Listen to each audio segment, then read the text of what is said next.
네, 시작하겠습니다. 안녕하세요. 정쌤입니다. 네, 안녕하시죠. 지금은 여기 써 있는 것처럼 2018학년도 기출 정답 설명회를 하려고 합니다. 2018학년도라는 거는 2017년 11월 25일 날, 그러니까 어저께 본 시험에 대한 정답 설명을 좀 이 시간에 하려고 합니다. 먼저 출발하기 전에 말씀드리고 당부하고자 하는 것은 물론 제가 출제자가 아니고 제가 채점자가 아니라서 제가 이거다 라고 딱 떨어지게 얘기하는 건 조금 조심스러운 부분이 없잖아 있어요. 그러나 우리가 익히 알 수 있는 참고도서라든가 사전이라든가 그다음 출제된 책을 근거로 하면 거의 99% 답이 이거다라고 우리가 알 수 있는 것들이라고 되겠습니다. 다음에 두 번째 말씀드리고 싶은 것은 이 자리가 제가 저를 홍보하거나 이렇게 자랑하거나 이럴 자리는 아니고요. 사실은 이제 기출해설은 이제 내년도에 이제 기출 분석 강의를 듣는 학생들에게 필요한 건데, 그러면 왜 이렇게 빨리 이렇게 어제 시험 보고 오늘 이렇게 설명을 하느냐, 요 이유인데, 이 마음을 여러분들은 잘 좀 이해를 해주셨으면 좋겠는데요. 현재 여러분들이 11월 25일 날 어저께죠. 어제 이제 시험을 보고 오늘이 26일인데 이제 이때부터 1월 중순까지, 그러니까 2018년 1월 중순까지, 그래서 여기 이제 2차 시험이라고 하는 건데 2차 시험 대비를 이만한 기간 동안 하셔야 되는데, 그죠? 그러니까 쉽게 말하면 당장 내일부터 아니면 오늘부터 2차 준비를 해야 되는데, 2차 준비가 아시는 것처럼 교육학 교직 면접이 있고요. 그 다음에 두 번째가 수업 실연 있고, 그 다음에 지도안 시험이 있는 지역이 있고 없는 지역이 있고요. 그 다음에 실기가 이렇게 있는데, 요게 이제 한 과목, 두 과목, 네 과목, 뭐 보통 이렇게 되어 있는데, 이 많은 거를 지금부터 해야 되는 건데, 실기장에 가면 이 정답에 대해서, 이거에 대한 정답에 대해서 그렇게 말이 많아요. 그런데 문제는 말이 많은 거야 그렇다 치더라도 자기가 쓴 것하고 정답이 자꾸 들리는 말이 달리 들리면 그것처럼 괴로울 수가 없거든요. 그래서 이 준비가 안 돼. 이게요. 이거는 뭐 별로 경제적으로 봤을 때 수업료가 전체 비중에 비하면 별로 안 되는데, 얘가 좀 비중이 굉장히 많이 비싸단 말이죠. 그러면 비싸게 돈을 주고, 그러니까 하루에 거의 그 5만원, 6만원꼴 이상이죠. 30일로 배웠다 치면 5만원이면 5, 30, 150만원이니까, 그죠? 뭐 그렇게 되는 건데, 막 마음이 흔들리고 그래버리면 이게 난리잖아요.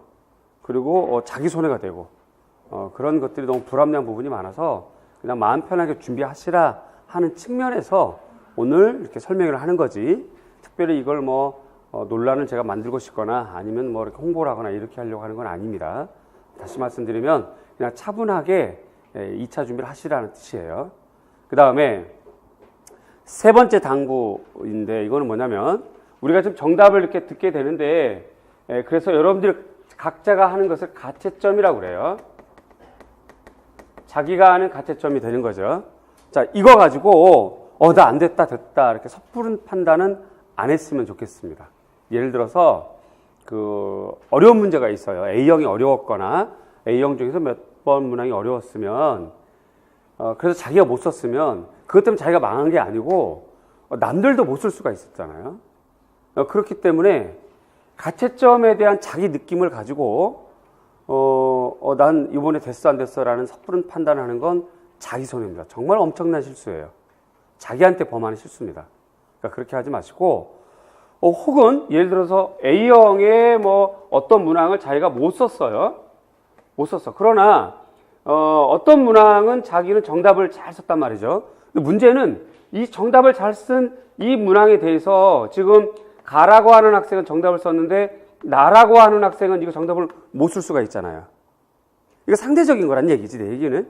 그렇죠. 그러니까 가채점한 결과는 극히 자기중심적이고 상대적인 것이기 때문에 이걸 가지고 망했어, 흥했어 이렇게 흔들리는 것 하지 말자를 저는 당부하고 싶어요. 꼭 이해 가시죠? 그래서 오늘 그냥 이렇게 속편하게 이야기를 듣고 스스로 가채점 해본 다음에 그냥 침착하게 2차 준비를 하시고, 이거 가지고 또 인터넷에서 저 우리 투표해봐요, 뭐 이렇게 점수 올려봐 이런 것도 하지 말고, 동요하지도 말고 거기에 이렇게 동참하지도 마세요. 그냥 묵묵하게 공부하는 게 맞습니다. 마무리 시간 때 또 동일한 얘기를 하게 될 텐데, 문제가 이렇게 어려운 시험 문제가 되면 2차를 정말 꼼꼼하게 준비 잘 하셔야 돼요.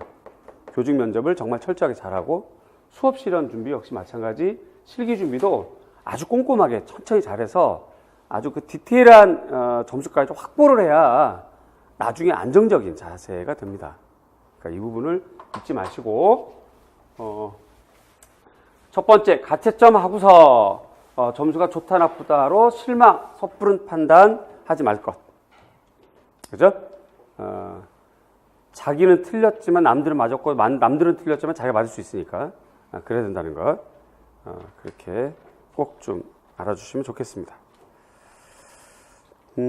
자, 그 1번부터 가겠습니다. 1번. 화면이 이제 이렇게 보일 거예요. 이렇게 해서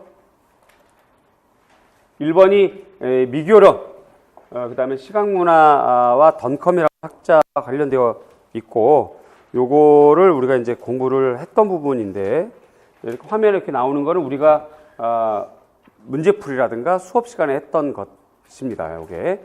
그래서 만약에 이제 지금 내년을 준비하는 학생이 있거나 아니면 현재 자기가 쓴 글에 대해서 좀 더 구조적으로 명료하게 확인하고 싶으면 요걸 확인하면 된다 이 말이죠. 요 자료를. 그래서 1번은 그 던컴과 관련되어 있는 건데, 던컴이 제시한 시각문화 미술교육의 목표 중 하나로 제시한 것. 그래서 시각적 문해력을 역량 강화라고 했는데, 요게 원어예요. 요거는 한글은 번역한 거죠. 따라서 똑같은 말인데 권한부여가 정답도 됩니다. 똑같은 말이에요. 영어로는. 영어 원서로는 똑같은 말입니다. 이거. 그러니까 쉽게 말하면 우리나라 현재 제가 이제 대학교와 대학원 특강을 나갈 때마다 참고도서를 보게 하는데, 참고도서 목록이 우리 카페에도 올라와 있어요. 거기에 보면 미술교육 이해 방법론이라고 하는 책에 보면 그 책은 요게 이제 그 권한부여로 번역이 되어 있습니다. 그게 페이지 81페이지인가 번역되어 있어요. 그 다음에 또 다른 책으로 미술교육론에 나와 있는 책에는 역량 강화로 번역이 되어 있어요. 그러니까 이것도 정답, 이것도 정답. 원어는 이렇게 됩니다. 자, 이제 이렇게 1번부터 쭉 이런 방식으로 계속 쭉쭉 이어나갈 겁니다. 이해 가시죠? 그렇게 되고, 뭐 이제 문항에 따라서, 즉각적인 질문이 필요하면 뭐 즉각적인 질문을 하고 답을 좀 얘기를 하거나 아니면 끝나고 하거나 이런 형태를 할 테니까 조금 편안하게 이렇게 진행을 좀 하겠습니다. 어제 본 시험에 대한 정답을 보면서 편안한다는 것이 조금 어폐가 있지만, 그래도 어차피 이제 시험 지났고, 여러분들의 전체가 다 어려워해요. 전국적으로 뭐 부산, 대구, 기타 여러 지역, 대전, 서울 학생들이 저에게 연락 오거나 문자 오거나 뭐 통화를 했거나 이렇게 보면 공부를 많이 했던 사람, 오래전에 했던 사람, 초수, 뭐 정말 여러 유형이 있는데, 전반적으로 똑같이 다들 어려워하고 또 A형을 어려워하고 하니까 입장이 똑같다. 그런 측면에서 내가 조금 편안하게 보시자. 이런 말입니다. 2번입니다. 얘는 그 영역이 조소도 되고 금속공예도 됩니다. 얘가 금속공예에서 그러니까 청동 주물 제작법인데, 조소도 됩니다. 한편 여긴 적혀 있지는 않지만 서양 미술사도 포함이 되겠죠. 왜냐면 문제 자체가 그 고대 그리스 청동 조각상이라고 하는 단서가 달려 있어요. 요게 이해 가시죠? 그러다 보니까 영역은 제가 이렇게만 적어 놨는데, 여기에는 조소, 금속공예, 서양 미술사 이렇게 같이 이렇게 엮여 있다. 그리고 이제 주된 거는 청동 주물이다라고 하는 부분이고, 요 부분은 우리가 공부를 좀 많이 했었어요. 우리가 평소에. 그래서 뭐 이렇게 뭐 로스트 왁스, 청동신라법, 분동불 이렇게 여러 가지를 했던 것 같아요. 그러니까 이 자료를 찾아보시면 요거 관련된 자료가 있는데, 요거 정답이 기억이 일단 알레지네이트 칠하기라고 하는 거, 알레지네이트가 뭐냐면 일종의 플라스틱, 쉽게 말하면 플라스틱 같은 거예요. 이렇게 금형을 떠서 이렇게 이제 주형에다가 이렇게 손으로 이렇게 이겨 넣으면 그 형을 그대로 떠지는 거, 그겁니다. 그러니까 이거는 지금 필요가 없는 거죠.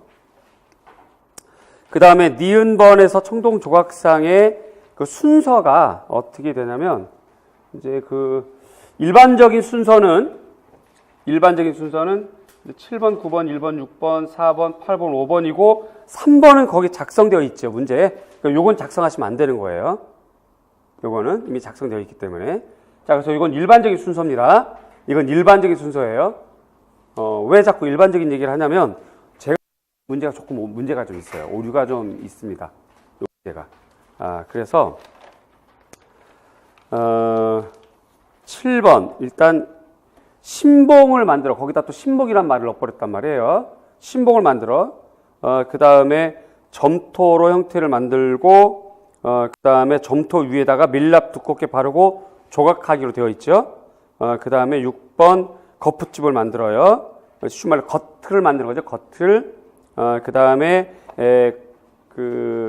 탕도라든가 금속줄이 좀 생략된 상태고, 탕도가 뭔 말인지 아시죠? 물줄기, 그러니까 금속 물줄기, 금속이 빠져나오는 줄기, 그걸 탕도라고 하는데 그 부분 지금 생략되어 있고, 그래서 녹여 제거하고, 그 다음에 빈자리에다가 금속물, 청동 샘물을 집어넣고, 그죠?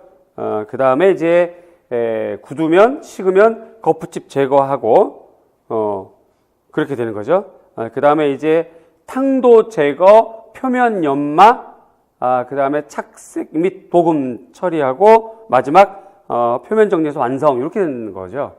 이게 이제 일반적인 과정인데 아마 쉽게들 이렇게 풀었을 거예요. 이게 맞습니다. 그런데 여기 단서 조항이 뭐라고 되어 있냐면 고대 그리스 청동조각상이라고 되어 있잖아요.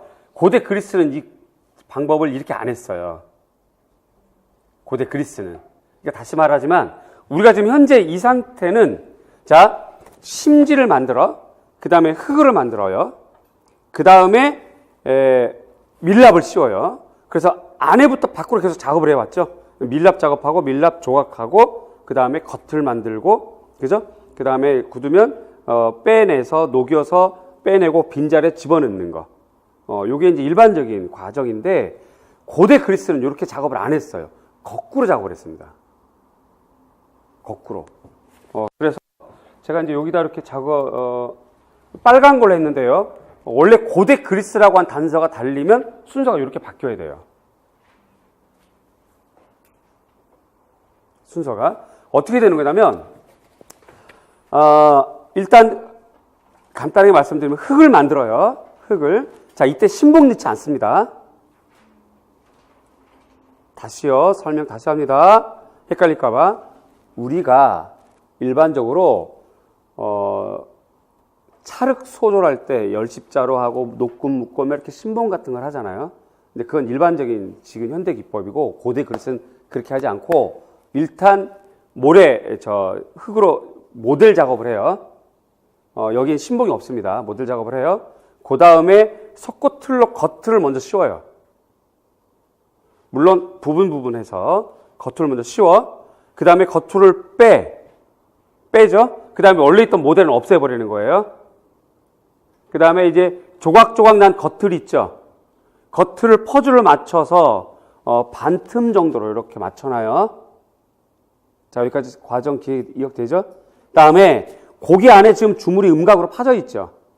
고기에다가 밀랍을 이렇게 밀착시켜서 두께를 만들어 나가는 거예요. 이건 조각이 아닌 거죠. 붙여나가는 거예요. 다시 밀랍을 또. 자, 그렇게 되면, 자, 이제 덩어리가 이렇게 있으면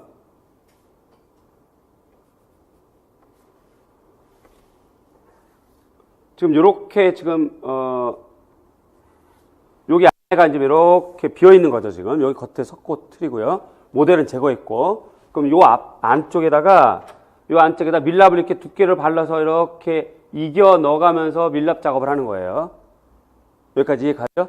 자, 그 다음에 얘가 지금 현재 밀랍 겉으로만 되어 있기 때문에 안에 비어 있는 거죠. 지금 밀랍으로만 되어 있잖아요. 그래서 여기에다가 신봉을 넣고 그 다음에 흙이라든가 모래 작업을 여기까지 이렇게 하고 이렇게 지금 거꾸로 작업하는 게 고대 그리스 조각상의 과정이에요.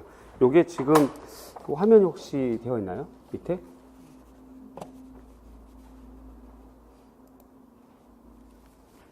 화면을 보면 점토 원형을 만듭니다. 점토 원형이에요. 여기 신봉 없어요. 점토 원형을 만들고 그 다음에 이렇게 겉을 씌워요. 석고 겉을 씌우는 거죠. 그 다음에 지금 겉을 빼내서 모델은 제거한 거고요. 요 겉을 이제 조각조각 맞춘 건데 이게 좀 뭐 하는 거냐면 밀랍 바르기를 하는 거예요. 이렇게. 그 다음에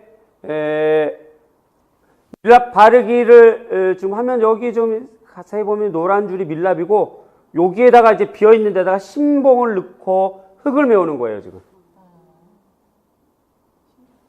요거를 그 다음에 다 되면 이제 겉을에 대한 내용하고 그 다음에 이게 뭐냐면 탕도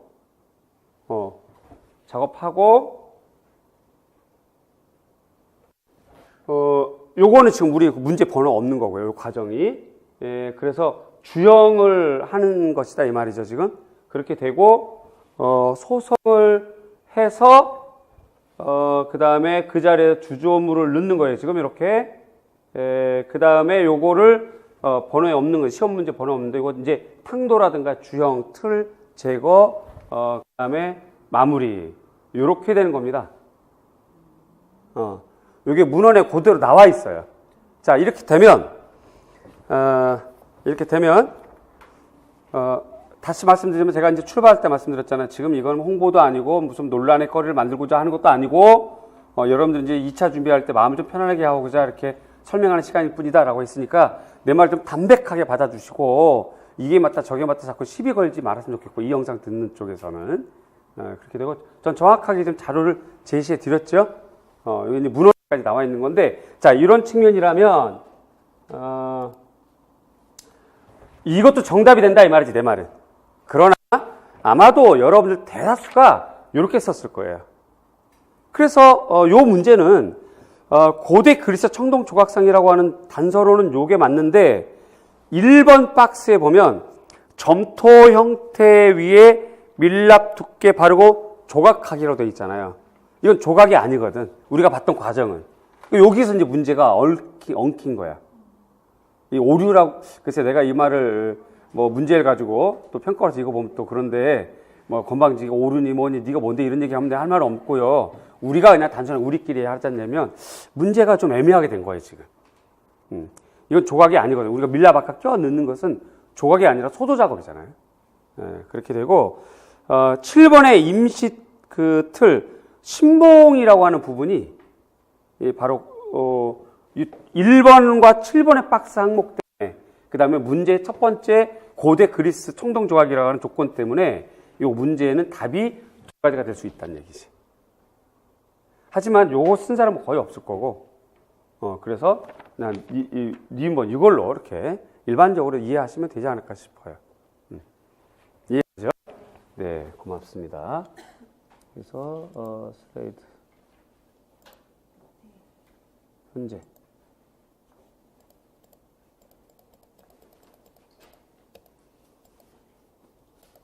자, 그 다음에 이제 3번 보겠습니다. 3번은 조형론에 됩니다. 그래서 조형유서와 원리 쪽인데 명암과 관련된 내용이고요. 요거는 질감 연습을 많이 했는데 그 명암으로만 나왔어요. 그래서 이제 요게 정답인데 요게 원호예요. 그래서 이걸 키로 적어도 되고 끼로 적어도 상관없어요.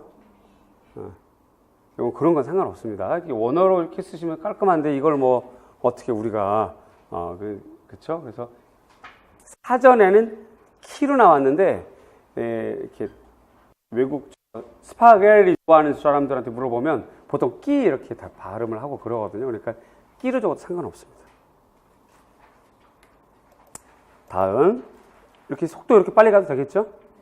굳이 뭐 길게 얘기할 건 아닐 것 같고 5번이 이제 활원이에요. 특별히 이제 북송대인데 북송대가 문인화와 사의 계열이 이제 발전했던 시절이고요. 요거에 관련해서 우리가 문제를 또 요 자료를 보시면 되겠는데 기역번에 관련된 것이 그 글씨를 쓸 때 뜻이 필보다 앞서야 된다. 요건 그냥 그대로 직역해도 되고 의역을 해도 되고 의제필선이 됩니다. 요거는. 그다음에 니은번은 그 그림을 그리기 전에 이미 마음속에서 대나무 그림이 완성되어 있어야 된다라고 해서 흉중성죽이거나 똑같은 말로 신여죽화라고 그래요. 신여죽화. 요거는 수업 시간에 제가 한 적은 없습니다. 너무 어려워서 여러분들 또 한자로 하면 이걸 또 쓰지 않고 그리셔야 되잖아요. 이렇게. 그래서 이런 것까지는 좀 아닌 것 같고 그래서 물화일체의 개념, 장자의 개념과 같은 것을 소식이 도입한 겁니다. 그래서 원래는 이제 신여죽화. 요게 이제 파란색, 요게 검정색이잖아요. 근데 원래는 원서에는 신여죽화입니다. 신여죽화. 근데 요걸 이제 우리가 편하게 조금 이렇게 관례적으로 번역해서 사용하는 번역서라든가 한글로 출판된 책에는 흉중성적으로 나와 있어요. 그래서 이제 이렇게 제가 한 건데 여기에 없는 물화일체도 정답이 됩니다. 물화교웅, 물화일체 뭐 전부 다 정답입니다.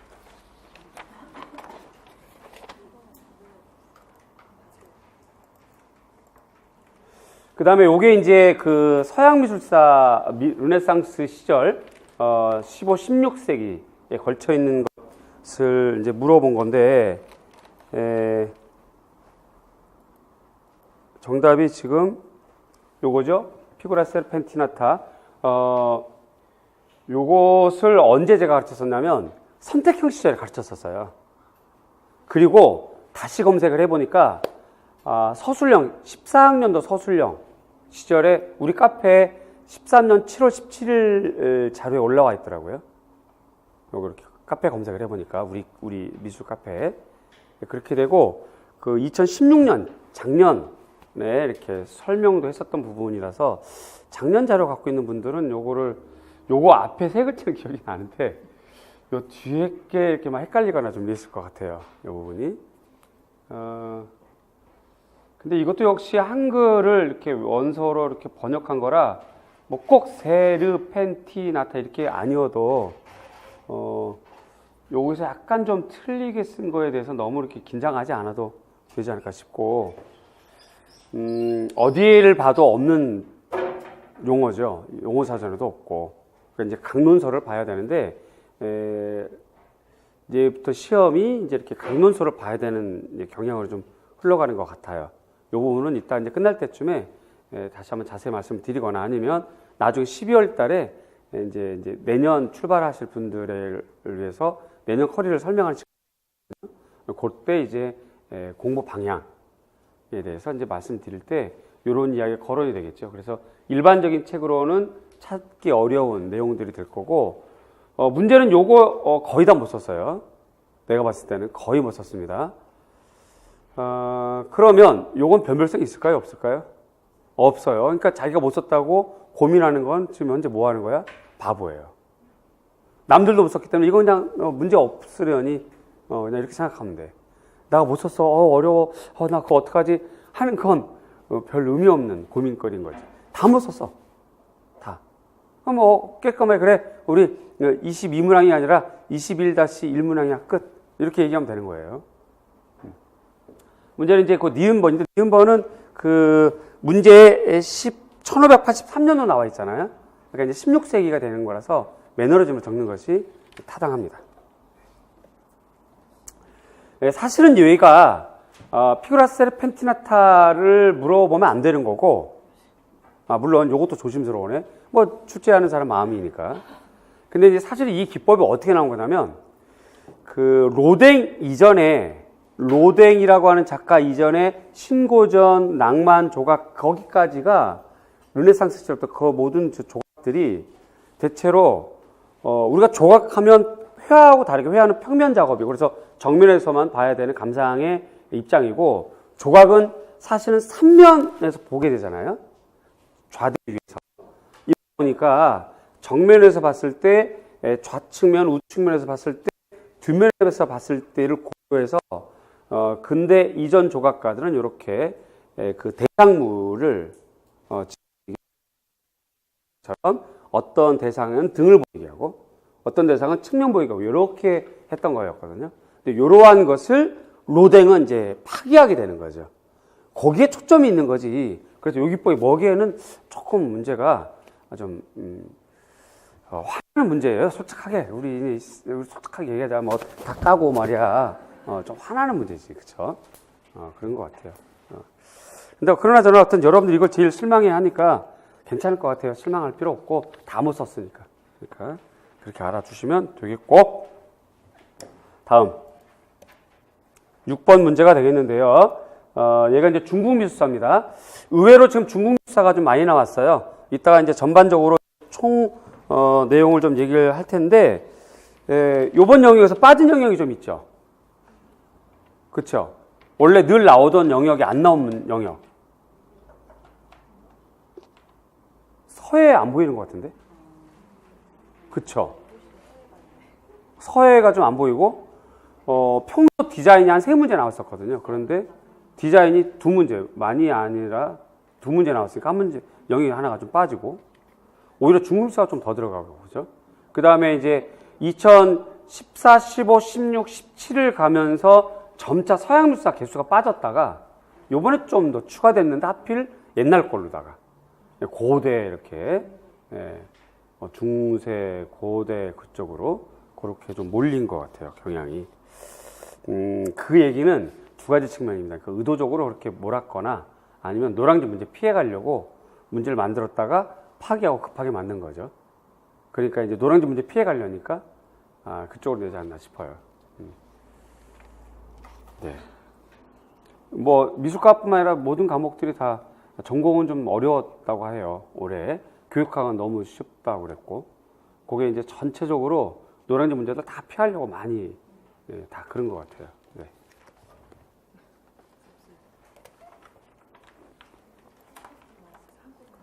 그래서 요 자료는 우리가 이제 11월 3주차 때 봤던 자료가 있으니까 그거 보면 정답을 좀 찾을 수가 있고, 그래서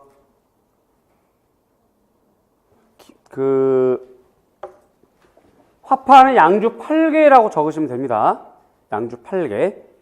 그런데 요거 양주 화파라고 해도 상관은 없어요. 양주 화파라고. 이렇게 사전에는 8개로 나와 있는 경우도 있고, 또 다른 사전에는 화파로도 나오고 이렇게 됩니다. 근데 이제 양주 지역의 8명의 모임이라는 뜻면은 이제 이렇게 나와 있으니까 이것도 정답, 이것도 정답. 그 다음에 니은버는 누가 봐도 괴화법. 이 괴화법을 한글로 하면 괴화법이고 여기다 적진 않았지만 패럴렐리즘이라고 써도 정답이 됩니다. 그거는 패럴렐리즘이라고 써도 정답. 네? 평행투시도 정답이죠. 평행투시. 그런데 이제 사전적 의미로는 어쨌든 자를 대고 그렸다 하면 일반적으로 이제 개화 이렇게 편하게 이렇게 썼을 것 같아요. 다음에 7번. 여기 색채학인데 조화로운 문제인데 여기 한번 나왔었던 문제잖아요. 그래서 여태까지의 룰 아닌 룰이 나왔던 문제는 안 냈던 문제의 경향이라서 우리가 이건 공부 좀 안 했어요. 대신에 11월 달에 파이널 정리할 때 거기 자료에는 있습니다. 자료에는 색채 조화, 가로 열고 유사 조화 나왔다는 거. 거긴 좀 작성이 돼 있었는데 시험 끝나고 우리가 이제 논술 강의까지 끝내고 파이널 정리했던 거 자료에 보면 그 부분이 있는데 문제로는 다루질 않았었습니다. 이거는. 그래서 여기는 안 적었어요. 어쨌든 정답의 기억은 친근감, 친숙감 이렇게. 그 다음에 니은은 명료 이렇게 됩니다. 다음에 8번. 얘가 이제 디자인 문제가 되겠고요. 디자인 중에서 영상 그래픽이 되거나 아니면 애니메이션 제작이 되거나 이렇게 됩니다. 요건 제가 하나만 적었습니다. 근데 이제 여러분들이 이걸 그냥 이렇게 편하게 좀 넘어갔겠죠. 지금까지 8번이 올 동안 또 영상을 보는 학생들도 굳이 이거 뭔가라고 할 텐데 이 부분은 내년 시험 보는 사람한테 굉장히 중요할 것 같아요. 왜냐하면 대영역, 중영역. 그래서 중영역에서 어떤 것이 이렇게 포진되어 나오는구나 라고 알 수가 있거든요. 그래서 이런 부분들은 일종의 팁 같은 거니까 혹시 이제 뭐 내년 시험 준비하는 후배들이 있거나 그렇게 되면 혹은 이 영상을 보는 사람이 있으면 이 부분에 대해서 이렇게 앞에 제가 계속 1번부터 8번까지 쭉 했을 때 그 영역에 대한 체크를 좀 유심히 할 필요가 있습니다. 특히 이 대영역은 누구나 다 볼 수 있어요. 근데 이제 그 다음번에 있는 거 요걸 좀 보시고 여기에는 영상 그래픽 그 다음에 이거 말고 애니메이션 제작도 해당된다는 거. 그래서 얘도 우리가 이제 그 11월 달에 공부를 했던 부분이 있고 정답은 그냥 셀이네요. 그죠? 그런데 요때 이제 문제 안에 전 세계적으로 널리 보급되었다. 캐릭터 애니메이션의 표현 방법인 가로 열고 가로 닫고 무엇은 돼 있잖아요. 그러니까 셀 애니메이션 기법이라고 써도 되고 기법 빼도 되고 그 다음에 그냥 통상적으로 얘는 지금 문제가 애니메이션 기법이라고 8 다음은 애니메이션 기법 이렇게 돼 있잖아요. 그래서 요 말까지는 안 써도 정답 처리해줘야 정답이에요. 네, 정상이에요. 그러니까 선생님 저 애니메이션 안 썼는데 뭐 이렇게 하지 말고 편안하게 아시겠죠? 그래서 애니메이션 짝까지는 안 써도 됩니다. 문제 위에 있으니까. 그러나 이제 정상적인 건 다 써주려면 셀 애니메이션은 가거나 셀 애니메이션 기법은 가거나 이렇게 하는 게 좋겠고. 다음 이제 9번부터는 서술형이 되겠죠. 그런데 이제 미결원도 되고 교육과정도 됩니다. 이렇게 같이 이제 왜 그러냐면 지금 교육과정이 단독으로 나온 문제가 오늘은 보니까 없는 것 같아요. 교육과정만 단독으로 나온 거는 무슨 얘기냐면 이제 2015 교육과정 낼 거 다 냈다는 얘기예요.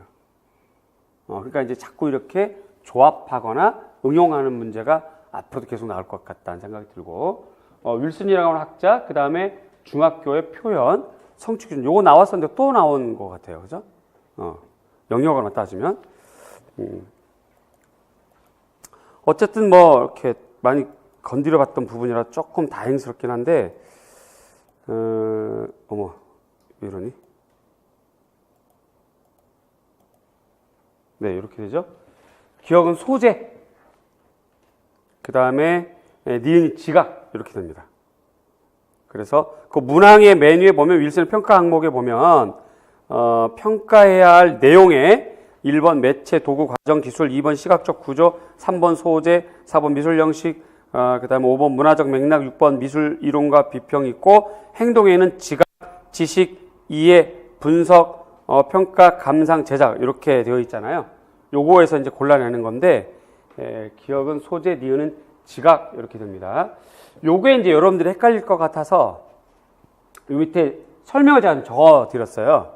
요 밑에 있는 게 그 설명이에요. 자, 먼저 김 교사의 단원 계획을 보면 표현, 인물 목파나 표현하기, 차시가 1차시, 전개과정의 인물 목파나 감상활동, 학습 목표, 동서양에 쭉 되어 있고 그 다음에 2에서 4차시가 목파나 표현활동에서 인물 표현에 적합한 주제를 다양한 방식으로 탐색하여 발견할 수 있다라고 되어 있잖아요.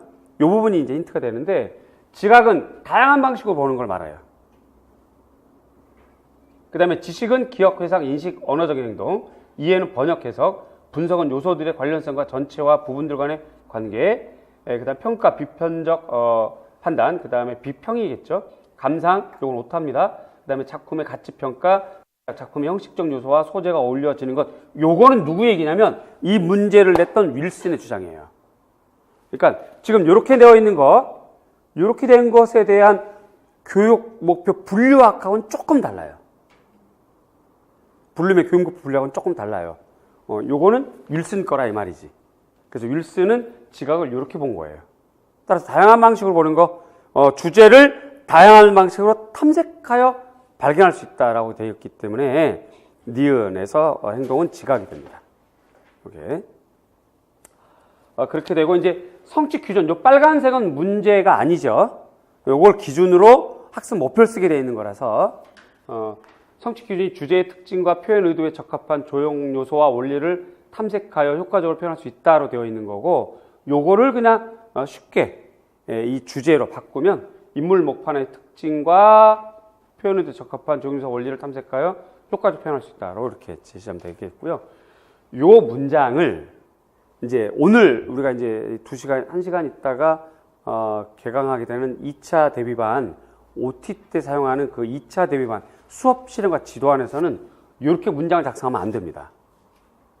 이렇게는 수업 현장에서는 이렇게 사용하면 안 되고, 지금 1차 시험의 이론적 측면에서는 빨간색 성취 기준에 근거하여 전환하는 거라서 이렇게 문장을 해도 무방하다. 여기까지 이해 가시죠?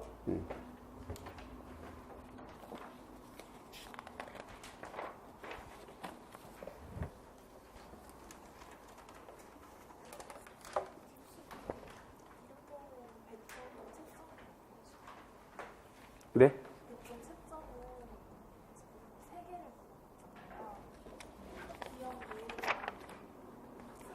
학습 목표를 보고 기억 니은의 평가 항목을 윌슨의 내용 행동에서 각각 찾아 순서대로 제시할 것. 그 다음에 평가 항목에 따른 니은 학습 목표를 중학교 미술교육과정 중 표현 영역의 성취 기준에 근거하여 서술할 것. 네, 이렇게 되어 있는데, 지금 질문하신 분이 지금 결국 문제 물어보는 게 3개를 물어보는 건데 4점짜리인데 어떻게 배점할 거냐가 궁금하신 거잖아요. 그죠? 그래서 이런 경우는 그야말로 낸 사람 마음이겠죠. 낸 사람 마음인데, 우리가 상식적으로 생각하면 아무래도 문장이 길면 형평성 때문에 얘를 1점, 1점, 2점을 주게 되어 있는 것이 일반적인 건데, 그러나 지금 만약에 채점위원들, 출제위원들이 출제하는 그 자리에서 이 문제를 내고 의논하고 문제로 결정되기까지는 여러 가지 토론이 있었겠죠. 자기네들끼리도 협의도 있었겠고, 그럴 때 만약에 현직에 있는 분이라면 강하게 어필을 했었을 것 같아요. 이게 정답일 경우 지금 2차 시험에서 사용하는 실제 교사학습 지도안, 현장 사용하는 교사학습 지도안에서 이렇게 쓰면 이건 오류가 되는데 얘를 2점으로 배정하는 건 좀 문제가 있지 않겠나 라고 할 수도 있겠죠. 그죠? 그렇게 되면 난이도로 보자면 얘가 어려운 거예요, 지금요. 난이도로 보자면. 그러면 얘를 1.5점, 1.5점, 얘를 1점 이렇게 줄 수도 있는 거예요. 강하게 어필할 것 같아요, 저라면. 그러니까 학교 현장에서 사용할 수 없는 학습 목표인데다가 문장 진술상에 오류가 있는 거를 아무리 1차 시험이라도 이렇게 해놓고 이걸 2점까지 주냐? 이건 부당하다라고 얘기하는 사람이 있었더라면 아마 그렇게 또 배점이 되지 않을까 싶어요. 그래서 이건 제가 뭐 거기 있질 않았으니까 제 의견, 개인적인 걸 말씀드린 겁니다. 이해 가시죠? 아마 여기서 뭔가 조금 실수가 있어서 아쉬워서 물어본 거 아닌가 싶으네. 그죠? 이건 사실 되게 어려운 거예요. 어려운 거고, 그 다음에 이 지각을 맞추기는 정말 어렵습니다. 왜냐하면 조금 전에 얘기했던 것처럼 우리가 일반적으로 교육목표 분류학, 블룸의 그러한 그 내용을 보자면 이 내용은 전혀 다른 내용이거든요. 근데 이거를 이제 윌슨이 이렇게 얘기를 했기 때문에 윌슨 입장에서 지각을 찾아내기 어려워요. 그래서 그냥 소문항처럼 기억 니은되어 있지만 이건 배점을 많이 줘야 되는 거거든, 사실은. 그렇게 되고, 역시 마찬가지예요. 배점을 많이 줬거나 적게 줬거나 어떻게 돼요? 내가 봤을 때 지각 맞힌 사람 좀 드물걸? 만약에 맞힌 사람 있으면 표시 내지 마시고 그냥 열심히 그림 이렇게 그리면서 이게 표정 관리 잘 하셔야 돼요. 표정 관리를. 다음 10번입니다. 얘가 이제 디자인인데, 제가 보기엔 디자인 역사도 됩니다. 그죠? 분명히. 이게 오르가닉 디자인, 스칸디나비아 디자인, 이렇게 디자인 역사도 되지만, 제품 디자인도 되고요. 그 다음에 여기다 이제 칸이 모자라서 안 적었고, 목공해도 됩니다, 얘는. 목공해, 그 다음에 제품 디자인 다 됩니다. 왜 그러냐면, 오른쪽에 있는 페트병이 제품 디자인에 소속되는 거고, 그 다음에 왼쪽에 있는 알바알토는 목공에 소속되는 거거든요. 그래서 영역이, 소영역이 이렇게 포함된다. 자, 그렇게 되면 지금 우리가 11번, 10번까지 풀었는데, 전체적으로 제가 12월 달에 내년 준비 학생들에게도 언급을 좀 드리게, 팁이 되겠지만, 전체적인 느낌이 요즘 문제는 이렇게 막 영역이 섞여 있는 걸로 많이 나오는 추세예요. 딱 떨어진 문제가 아니니까 문제 푸는 사람이 아주 그냥 괴로운 거야. 찝찝해. 문제 풀고 나도 이게 정답인지 아닌지도 모르겠고 관점이 맞는지도 모르겠고. 그래서 가르친 저도 그렇게 막 유쾌하진 않아요. 정말로. 이제 시험 보자마자 지방에 있던 어느 분이 먼저 전화를 해서 시험 보고 왔습니다라고 해서 참 고마웠는데, 목소리가 이렇게 막 밝은 목소리는 아니어서, 잠깐 걱정했는데 다 연락이 온 거 보니까 다 그렇더라고요. 그러다 보니까 저까지 막 좀, 찝찝하고 우울하고 그래요. 작년도 문제라면, 이건 내가 맞췄어! 라고 탁 떨어지게 적중이란 말을 쓸 수 있는데, 올해는 이런 걸 이렇게, 막 이렇게 적더라도 딱 떨어지게 딱 이렇게 우리가 화살로 이렇게 딱 명중, 10점짜리 명중, 이렇게 하는 문제는 좀 적고, 이제 근접해서 이렇게 다루어지는 것들은 좀 전반적으로 있었던 것 같아요. 제가 이 정도면 뭐, 나머지는 더 그럴 것 같은데.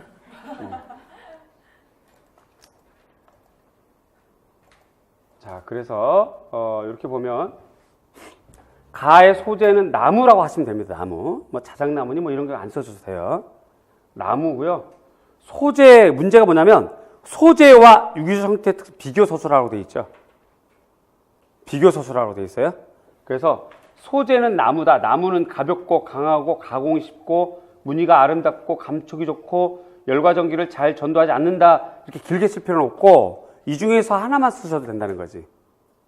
이 중에서. 그러면 왜 내가 그러면 나무라고 하는 소재의 특징이 요것만 있냐? 그렇진 않죠. 뭐 가공 쉽다, 가격이 싸다, 뭐 이런 것도 다 됩니다. 그런데 왜 이걸 선택했냐면 나번의 소재가 뭐예요? 일종의 플라스틱이란 말이죠. 그 소재와 비교 서술을 하려다 보니까 선택할 수 있는 문장과 단어가 많지가 않아. 그래서 가볍다. 나번을 생각해 보세요. 나번 플라스틱과 비교해 보세요. 가볍다, 강하다, 가공은 쉽다. 그죠? 그 다음에 플라스틱은 없지만 얘는 무늬가 아름다워요. 목재는. 그지? 감촉이 좋아요. 플라스틱보다는 목재 감촉이 좋아요. 그 다음에 열과 전기 전도되지 않죠. 비교적 강하다는 뜻이에요. 나번에 비해서. 그 다음에 나는 플라스틱이야. 좀 정확하게 얘기하면 제품 디자인으로 얘기하자면 열 가소성 수지이고 폴리프로펜이에요. 얘예요. 얘의 특징이 뭐냐면 표면에 광택이 좋은 거야. 표면에. 그럼 얘는 뭐야? 지금 무늬가 아름답다. 이거랑 비교가 되죠. 감촉이 좋다. 이거랑 비교되죠. 그죠? 색소를 집어넣으면 여러 색깔을 낼 수 있어요. 그런데 나무는 그렇지가 않죠. 그냥 무늬. 이렇게 되는 거죠. 그래서 이렇게 좀 소재가 비교가 되는 겁니다. 소재만. 그 다음에 특히 그 생수병은 폴리프로필렌으로 이렇게 제작을 하는 거거든요. 이게 이제 그 재료에 따른 특성 때문에 그래요. 이렇게 되고. 그 다음에 형태는 인체공학적 형태, 가는. 왜 그러냐면 얘의 목적이 결핵요양원에서 햇빛 바라보면서 결핵 환자들이 쉴 때 사용하는 의자거든, 이게. 예, 그 다음에 두 번째는 결핵 환자에게는 철분이 굉장히 나쁘대요. 그러니까 의자에 주변 일상용품에 못이라든가 철제가 있으면 안 되라서 완벽하게 나무로만 만들려고 하는 의도로 만든 거니까 그 앉는 그 요추 있는데 허리, 경추와 요추가 만나는 부분, 대퇴부 뭐 이런 부분에 해당하는 인체공학적인 형태가 됩니다. 유기적 형태 중에서. 그 다음에 오르가닉 디자인의 의의는 생명체 느낌을 존중한다가 되겠고, 나 같은 경우는 자연의 속성을 드러내는 태도가 되겠죠.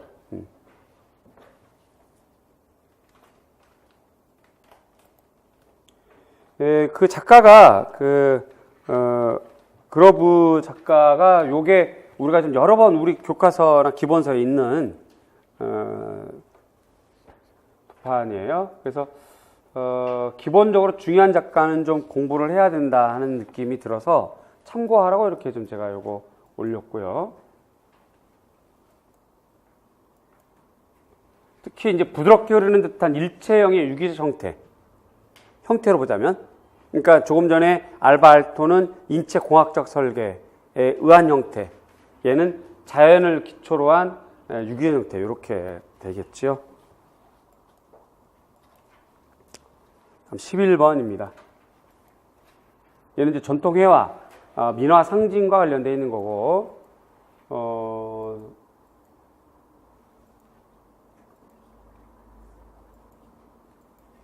자, 이제 문제가 뭐냐면 가하고 나에서 물고기를 사용한 이유를 순서대로 각각 쓰라고 되어 있죠. 그래서 가에 물고기 사용한 이유는 한겨울에 얼음을 깨고 잉어를 잡아들인 진나라 선비 왕상의 효도 고사예요. 고사. 이 말까지 다 안 써도 되는데 효도 고사 이렇게 써주면 좋았지 않겠나 하는 생각이 들어요. 뭐 왕상인지 뭐 그런 것까지는 뭐 안 써도 되고, 그다음에 이제 얼음 깨고 혹은 고기 잡는다, 잉어 아니어도 되고요. 민화라고 하는 특성이 대상을 정확하게 아주 규칙적으로 질서 있게 하는 것보다는 이렇게 조금 약간 다의적인 걸 포함하고 있잖아요. 작가를 쓰지도 않고 그러면서 형태도 좀 자유롭고, 그렇죠? 대상도 맞게 좀 이상해져서 나중에 몰라보게 되고, 그래서 정확하게 형태는 잉어인데 잉어와 붕어의 구분점이 어떻게 돼요? 저 수산시장 가면 얘기하는데 우리 일반인들은 몰라요. 이게 잉어인지 이게 붕어인지 잘 모르거든요. 그러다 보니까 민화를 그린 사람들도 이게 어떤 거는 분명히 잉어에서 출발했지만 잉어가 아닌 것도 있거든. 그래서 자, 제가 생각하기엔 말이 좀 길어졌는데 한겨울, 얼음 깬 것, 잉어, 왕상, 효도, 고사 이런 것이 중요한 단어인데 이것까지 다 못 썼더라도 효도라는 말을 좀 썼으면 좋겠고, 고사, 옛날 이야기, 그 다음에 물고기라고 해도 흠은 안 된다는 생각이 듭니다. 어쨌든 이것 때문에 이렇게 썼고요. 나번에 물고기는 고기여자와 나물 여자가 그 일성으로 하면 우라고 하는 도금이 같아서 사용합니다. 요게 용도가 달라요. 그 다음에 삼여는 밤, 흐리거나 비 오는 날, 그 다음에 겨울, 요게 됩니다. 삼여가. 관심 안 가져도 돼요. 이거 쓴 사람 거의 없으니까요. 저희 집 찻잔에만 좀 있어요, 물고기. 제가 그걸 좀 좋아해서 하얀 백잣잔에 이렇게 파란색 청아로 이렇게 물고기 이렇게 그린 게 있는데, 그렇게 됩니다. 밤은 하루 중에 일할 수 없는 여유. 이게 지금 뭐냐면 그 삼여의 구체적인 의미를 서술하라고 되어 있잖아요. 그래서 이렇게까지 다 해야 되는 거예요, 지금. 구체적인 의미까지. 그 다음에 흐리거나 비 오는 날은 농사일을 볼 수 없는 날이 되는 거죠. 그러니까 농번기를 중심으로 하는 그 농사일을 국가의 그 업으로 삼는 국가에서는, 그 입장에서는 1년 내내 농사가 제일 주된 일이고, 농사를 짓지 않는 걸 여분으로 보는 거죠, 여분. 그래서 흐리거나 비 오는 날은 농사를 질 수 없는 여분이고, 그 다음에 맑은 날이 나머지가 되겠죠. 그 다음에 겨울은 1년 중에 가장 긴 짜투리의 여유 시간입니다. 그래서 그 삼국지 위지 왕숙전에 나오는데, 그 동우라고 하는 사람이 굉장히 좀 현명해서 누군가가 이렇게 배움을 청했대요. 그랬더니 이 사람이 너 나한테 배우려고 하지 말고 독서 100편 의자견이라고 했으니까, 그러니까 책을 가서 100번 읽어. 그러면 모르는 책도 100번 읽으면 이해가 될 거야. 이런 얘기 했더니 이 사람이 어떻게 100번씩 읽어요? 시간이 없는데. 그러니까 야, 웃기지 마. 공부는 말이야 3가지 여유만 있으면 돼. 라고 하면서 밤, 흐리거나 비 오는 날, 겨울 요 여유만 있으면 공부할 수 있어. 라고 나온 말이거든요. 자, 그러니까 옛날로 치자면 그 농사를 주된 일로 하고 나머지 여유에 공부를 해야 된다는 거고, 요즘으로 따지면 이렇게 하면 안 돼요. 공부 망하죠. 근데 이제 이걸 이제 의역하면, 그러니까 아주 시간을 쪼개서 이렇게 소중하게 시간을 관리하면서 공부를 해라로 현대에서는 제의역을 해야 맞는 거고, 어쨌든 공부에는 세 가지. 그렇게 된 겁니다, 이게.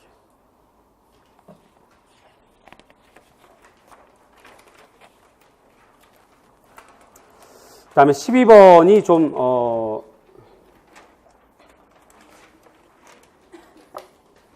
서양미술사로 봐야 될지, 선리미술사로 봐야 될지. 자, 여기에서, 문제가 좀 관계 없는 말씀을 드리자면, 평가원을 제시한 출제 영역에서 서양미술사와 현대미술사를 구분해 놨어요. 영역이 달라요. 영역이. 그래서 이제 앞으로는 현대미술사를 별도 영역으로 빼서 작가론을 봐야 되는 시기다 하는 생각이 좀 들고, 그 다음에 또 재밌는 거는 우리가 아까 그 글로브 디자이너 페트병을 나올까 깜짝 놀랐는데, 사실은 우리가 이 작가가 우리 기본세에서 흔히 보던 작가다라는 걸 제가 예시작품 통해서 보여드렸잖아요. 네, 그런데 이 작가가 지금 12번의 작가가 그 YBA 소속 작가예요. 그러니까 사실 미술사로 따지면 현대미술사로 했지만 작가로는 했지만 여기다 YBA라고 해도 되는 거죠. 그러니까 우리가 다시 제가 여러분들에게 이제 이후에 공부할 사람들 권하고 싶은 건 내년도 공부 방향에 대해서 좀 디테일하게 계획을 좀 세우고 강론도 좀 보고 작가를 좀 보고, 특히 이제 나왔던 유파에 소속된 대표 작가 외에 그 다음 작가들까지도 좀 보는 것이 필요하겠다는 생각이 좀 들어요. 그래서 요 부분에 대해서는 이 작가를 우리가 문제에서 다루지는 못했어요. 못했고,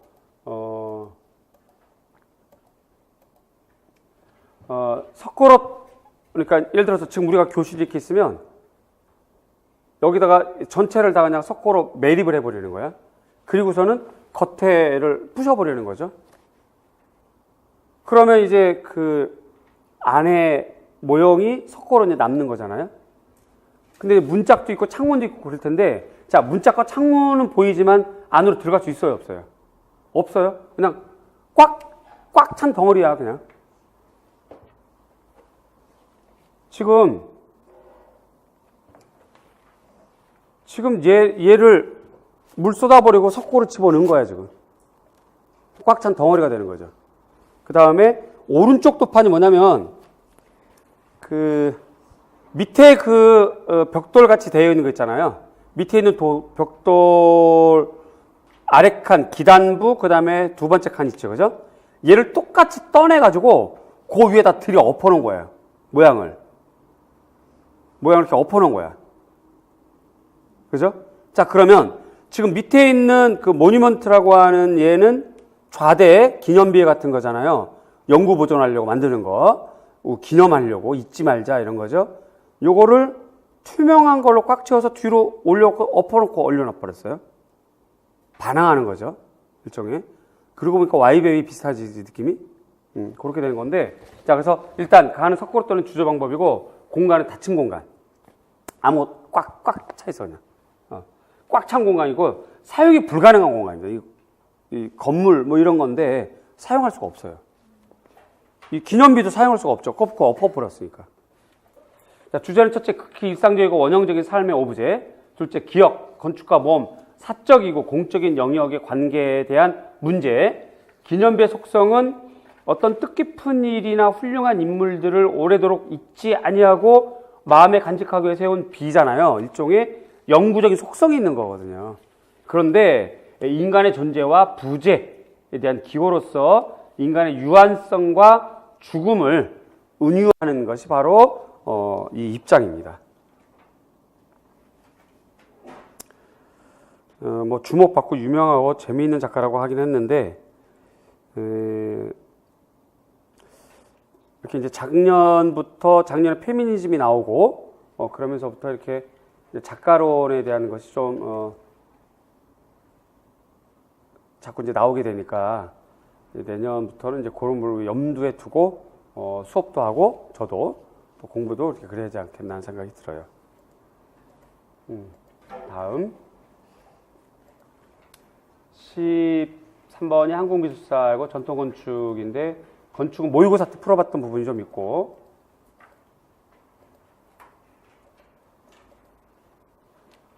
기억번이 나부터 시작하죠. 그죠? 나번의 기억, 금산사 미륵전이 기억이 됩니다. 그래서 조선시대 겉모양이 3층으로 된 한국의 유일한 법당이래요. 그다음 목조탑파의 구조를 갖고 있다가 기억이 되겠고, 그 다음에 니은번은 왼쪽에 있는 문장과 맞물려서 써야 되기 때문에 왼쪽에 있는 문장이 우진각 지붕 위에 맞배 지붕을 결합한 형태로서 팔짝 지붕 이렇게 단서가 달려 있잖아요. 네, 그런 측면이니까 건물의 정면과 배면 쪽에만 지붕을 구성한 형태 이렇게 좀 구체적으로 적어주는 게 좋겠고, 그 다음에 디귿번이 기둥 윗뿐만 아니라 기둥과 기둥 사이에도 공포를 놨다. 그러면서 다포다 라고 되어 있기 때문에 얘도 기둥 위에만 공포를 넣는다. 그러면서 주심포다. 이렇게 가는 게 맞겠죠. 가로 안에는. 그 다음에 이제 정면 3칸, 측면 4칸 크기의 건물로 되어 있다를 참고하면 얘가 1층과 2층이 정면 5칸, 측면 4칸입니다. 1층, 2층. 여기서는 1층만 적어라 그랬는데 똑같습니다.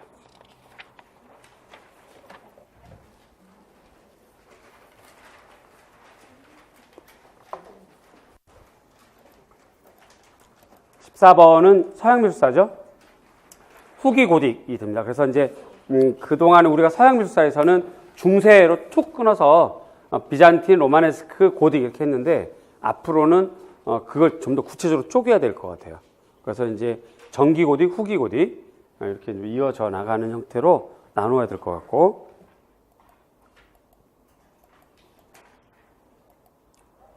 다행히 그 마르티니는 우리가 한번 해봤던 거라서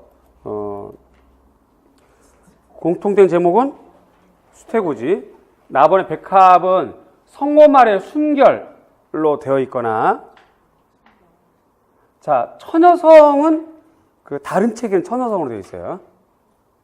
천여성은 그러니까 그 두 책이 서로 다른 거야. 의미론적으로는 같은 건데 한글로는 달라요. 그래서 아마 두 개 다 이렇게 했지 않았을까 싶어요. 그 다음에 인물의 표정과 자세 측면에서 의상과 인간의 체형, 복잡한 인간적인 감정 표현의 다양성에서 세속적인 현실감이 중요한 말입니다. 세속적인 현실감. 그 다음에 흘러내리는 의상의 부드러운 곡선, 가느다란 몸매, 미묘한 우아함. 지금 읽으면서 문장이 조금 이 진술 방식이 다른 거 못 느끼셨어요? 두 책에서 이렇게 표현한 겁니다. 지금. 두 책에서. 그러니까 요것도 정답, 밑에 것도 정답이라는 뜻이에요. 그래서 세속적인 현실감이 어떤 책은 딱 그냥 고로 떨어지는 정답. 또 다른 책은 요 아랫줄. 흘러내리는 의상의 부드러운 곡선, 가느다란 몸매의 미묘한 우아함, 황금색 배경에 두드러지게 나타나도록 기교적인 배치, 동작이 너무 우아하고 지나치게 세련된 표현. 이렇게 길게 문장이 나와 있어요. 다른 책에는. 자, 그래서 A형 풀어봤고, 자, A형을 여러분들 제일 어려워했는데, 어려워했던 문제가 바로 이제 그 피구라, 개랑, 그 다음에 고기 3마리. 네, 오늘 우리 저녁에 스시를 먹어야 되겠네요. 네.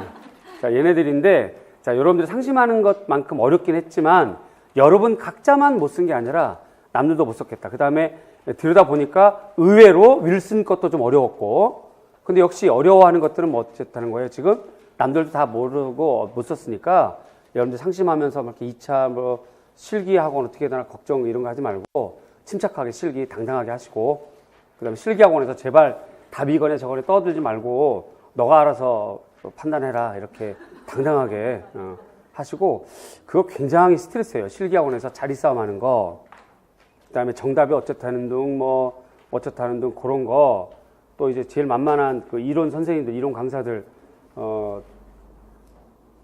그 흉 보는 거, 뭐 이런 것들은 못하게 하시고, 여러분들이 좀 침착하게 자기 자리, 자기 위치에서 잘 좀 하시고, 저는 저 수원에 갔는데 작년에 봤던 선생님을 거기서 또 봤어요. 늦게 오셨더라고요.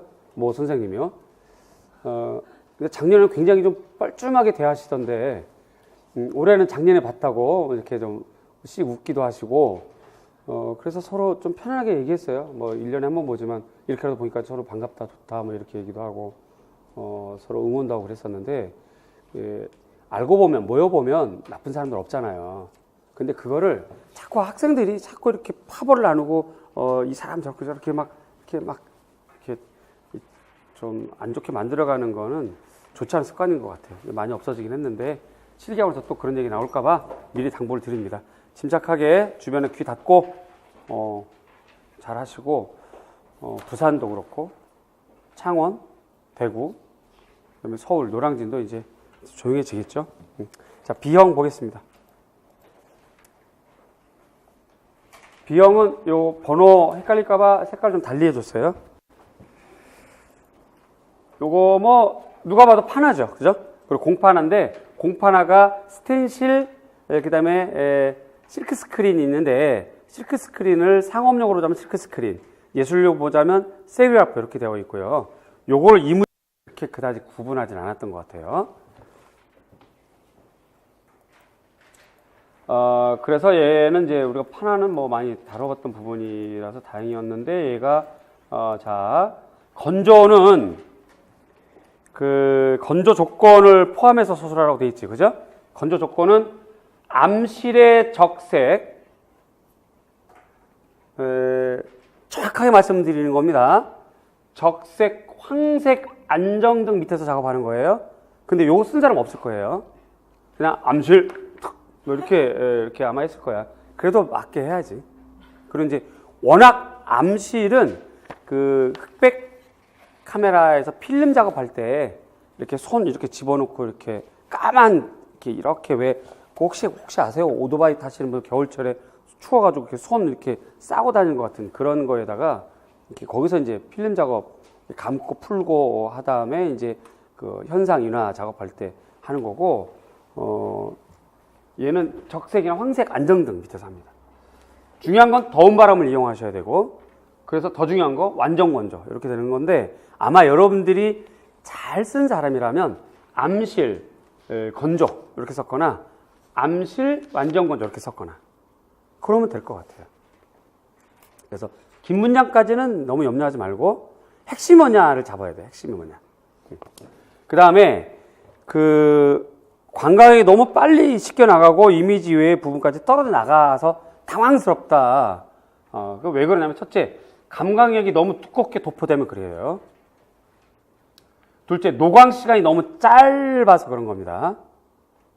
그 다음에 감광역이 완전히 건조되지 않았을 때 이렇게 되고요. 요거는 책에 나와 있는 상태. 요거는 네 번째, 책에는 없지만 일반적으로 이 공방이나든가 작가라면 누구나 알 수 있는 거. 물을 세게 하면서 막 이렇게 갖고 노는 거 이렇게 이해가지고 그러면 이렇게 돼요. 근데 제가 지금 말한 거는 책에는 안 나와. 책에는 무슨 말인지 아시겠죠? 그러면 판화 전공 안 한 분이 내면 요걸로 고집을 피울렸을 거고, 문제를 낼 때 판화 전공한 분이 출제에 있었다면 아이 뭔 소리야, 넷째도 있어 하면서 아마 얘기를 했었을 거예요. 을지로 사과하면 판화 공부 많은 거 아시죠? 그 을지로 통만 가면 이렇게 막 시크 스크린 그 석유 냄새 확 나면서, 그죠? 거기 올라가면 친절하게 다 설명해줘요. 다 보여주고요. 사진도 찍게 해줘요. 그분들은 이 압력, 그 다음에 물, 그 다음에 이거 가지고 장난하다 보면 너덜너덜 이런 거, 이런 것들 다 한꺼번에 몰려서 그럴 수도 있는데, 아마 내가 지금 말한 것, 여기 글은 없지만 내가 지금 말하는 것도 쓴 것, 여러분들 중에서 뭐 압력이 너무 세거나 틀을 잡고 이렇게 위아래로 이렇게 품어대서 쏴대면 너덜너덜해진다라고 쓴 분들도 정답을 해야 맞다고 봅니다, 저는. 근데 여기다 기록은 안 했어요. 책엔 이렇게 돼 있어서.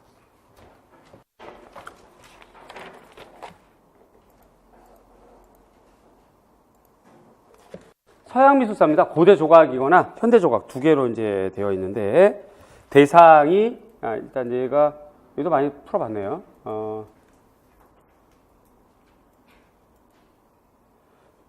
대상이 콘스탄티누스 황제 초상이고, 그 다음에 표현 방법은 극사실적 표현인데 여기에 이제 이렇게 그 주형특이라고 하는 그 기법을 적은 사람도 있어요. 들어봤더니. 그리고 그 다음에 디귿 크기로 인한 효과가 초월적인 인상을 준다가 어떤 책. 또 다른 책은 숭배의 대상으로 전환된다가 또 다른 책. 뭐 2번은 뭐 특별히 어렵거나 아니진 않겠죠? 근데 눈이 동그래졌어요. 뭐 질문? 아니죠?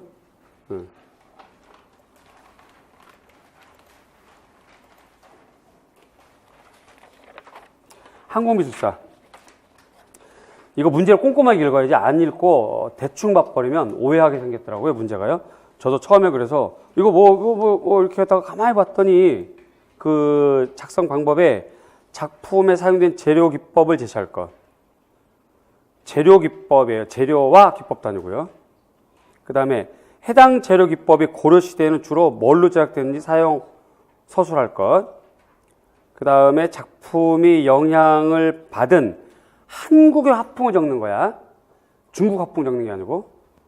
그 다음에 그래도 그 화풍이니까 그가 수식하잖아. 한국 화풍. 한국 화풍 수식하는 게 잠깐 오해하면 이게 그 중국 화풍에 대해서 쓰게 될 문제이더라고요. 변화된 특징을 작품에서 찾아 서술해라 라고 되어 있어요.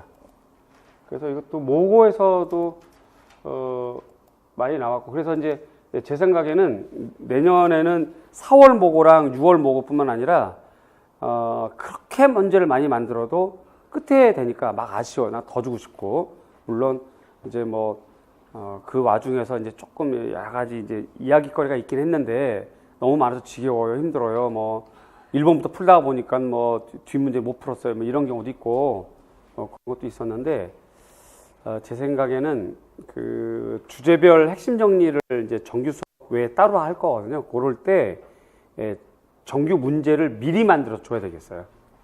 그래서 문제를 우리가 다루는 걸 좀 더 많이 해야 되겠다는 생각이 들어. 특별히 내년에 하신 분들도 문항수가 좀 많아야 될 것 같아. 연습해보는 문제. 그래서 우리가 보통 7월 첫째 주부터 문제풀이 시작 이렇게 되는데 그게 아니라 그거는 그거대로 하고 5, 6월 달이든 하다못해 7월 달에 또 다른 시간에 이제 주제별 핵심 정리 문제풀이 시작 이런 식으로 해야 되지 않을까 하는 생각이 들어요. 자, 재료는 악교, 금리, 흑견 이렇게 됩니다. 악교 쓴 사람은 별로 없어요. 그냥 금리라고 썼으면 맞고 흑견까지 쓴 건 대단히 잘 쓴 거고 그냥 보통 재료화 기법인데 이것도 말이 애매하잖아요. 채색 재료야, 바탕 재료야. 그죠? 그래서 제가 이런 말씀 드린 거예요. 그냥 금리를 쓰거나 그냥 뭐 흑견 이렇게 하거나 지금 바탕 재료랑 채색 재료 다르죠? 그지? 그 부분이 좀 있습니다. 그 다음에 기법은 그냥 이금산수라고 해도 되고 어느 분은 또 여기 불안해서 여기다가 이렇게 썼는데 다 맞을 것 같아요. 이것도 기법이 전체 채색 기법인지 아니면 묘사법인지에 대한 명료함이 없잖아, 문제가. 그러니까 얘를 꼼꼼하게 읽어야 되는 문제예요, 지금. 그리고 원하는 대로 써줘야 되는 거야, 출제 원하는 대로. 우리 마음대로 써주면 안 되고. 그러니까 참 문제가 이렇게 의도적으로 만들 수는 없고 하여튼 조금 그래요, 문제 형태가. 자, 그 다음에 지금 이 화풍은 안견 화풍이죠. 안견 화풍. 여기 제가 기록을 안 했나? 없나 보네. 안견 화풍. 그래서 조선 초기 이후 중기에 나타난 변화되는 단선 점준을 사용했다는 부분. 그 다음에 잠깐만요. 검정색, 빨간색, 아니 파란색, 빨간색, 검정색 이렇게 돼 있잖아요.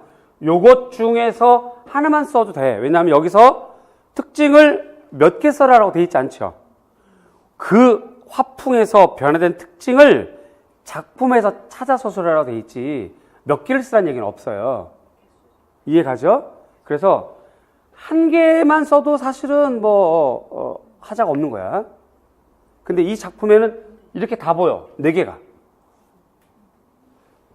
그렇게 되면 이제 채점이 곤란해지는 거지, 이제. 이해 가시죠? 무슨 말인지?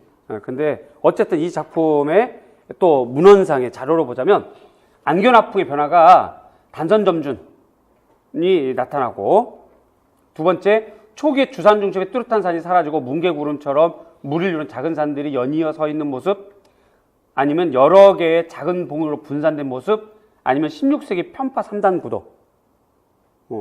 지금 파란색 안에서도 지금 두 가지로 나눠졌죠. 그 다음 또 하나, 근경의 정자와 소나무가 서 있는 언덕이 화면 중심축으로 이동한 거. 그 다음에 공간은 확대지향적이거나 거리감이나 오행감은 좀 더 강조되는 거. 이게 전부 다를 써야 되는 건데, 이거 개수 얘기는 없으니까 이 중에서 여러분들이 한 개 정도만, 하나나 두 개 정도만 아마 써면 되지 않았을까 하는 생각이 들고, 여기는 없지만 화풍은 안견 화풍, 한국 화풍이니까 그렇게 하셔야 됩니다.